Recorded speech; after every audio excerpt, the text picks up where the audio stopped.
Hi சுட்டீஸ், எல்லோரும் எப்படி இருக்கீங்க? இன்றைக்கி ஒரு கதை பார்க்கலாம். சித்ராபூர் அப்படிங்கிற கிராமத்தில் 4 இளைஞர்கள் இருந்தாங்க. அவர்கள் வறுமையில் வாடினார்கள், வழி தெரியாது ஏங்கினார்கள். ஒரு சாமியாரை பார்த்தாங்க. அவர் ஒரு மந்திரத்தை சொல்லிக் கொடுத்து காளி தேவியை பூஜியுங்கள்னு சொன்னார். அவர்களும் அவ்வாறே செஞ்சாங்க. காளி தேவி பிரசன்னமானார். நண்பர்களே, உங்கள் பக்தியை மெச்சுகிறேன், என்ன வேண்டும் அப்படின்னு கேட்டார். அவர்கள் சொன்னார்கள், இன்பமும் செல்வமும் வேண்டும். அவள் உடனே 4 தாயத்துகளை கொடுத்து, அதை ஒவ்வொருவரும் தலையில் வைத்துக் கொள்ளுங்கள். வடக்கு நோக்கி செல்லுங்கள். ஒவ்வொருவர் தாயத்து பூமியில் விழும்போதும் அந்த இடத்தை தோண்டி பார்த்து கிடைப்பதை எடுத்துச் செல்லுங்கள்னு சொன்னான். அவர்களும் மகிழ்ந்து உளம் குளிர்ந்து வடதிசை நோக்கி நடந்தாங்க.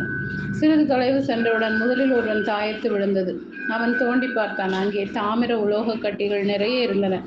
முடிந்த மட்டும் மூட்டை கட்டினான். நண்பர்களே, எனக்கு பரம திருப்தி, நான் கிராமத்துக்கு திரும்பி போய் புது வாழ்வு படைப்பேன் அப்படின்னு நண்பர்களும் ஆமோதித்தாங்க. இன்னும் கொஞ்சம் நடந்தாங்க. மற்ற 3 பேர். 2ஆம் அவன் தலையில் இருந்து தாயத்து விழுந்தது. அவன் நிலத்தை தோண்டினான். வெள்ளிக்கட்டிகள் கிடைத்தன. அவனுக்கு பரம சந்தோஷம். நண்பர்கள் கிட்ட விடை பெற்று சித்ராபூருக்கு திரும்பி புது வாழ்வு வந்தான்.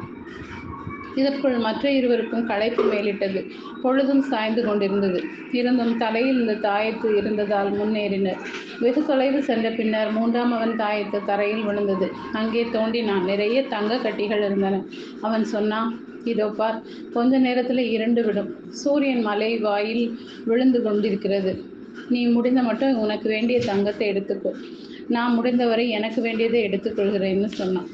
ஆனால் 4ஆம் அவன் கேட்கவில்லை. அவனுக்கு பேராசை. இனியும் போனால் வைரக்கட்டிகள் கிடைக்கும்னு நினைச்சான். 3ஆவது ஆள் வணக்கம் சொல்லி விடை பெறவே 4ஆம் அவன் பயணத்தை தொடர்ந்தான். வெகு தொலைந்து சென்ற பின் தாயத்தும் தலையிலிருந்து விழுந்தது. ஆசையோடு தோண்டினான். வெறும் இரும்பு கட்டிகளே இருந்தன. பொழுதும் சாய்ந்தது. இரும்பை தூக்கி கொண்டு இனியும் நடக்க முடியாது என்று வெறும் கைகளோடு வழி தெரியாமல் தட்டு தடுமாறி கிராமத்தை நோக்கி நடை போட்டான். ஓகே சுட்டீஸ், இந்த கதை பிடிச்சிருந்தா லைக் பண்ணுங்கள், சப்ஸ்கிரைப் பண்ணுங்கள், ஃப்ரெண்ட்ஸ் அண்ட் ஃபேமிலிக்கு ஷேர் பண்ணுங்கள். கூடவே இந்த பெல் ஐக்கானை கிளிக் பண்ண மறக்காதீங்க. பாய்.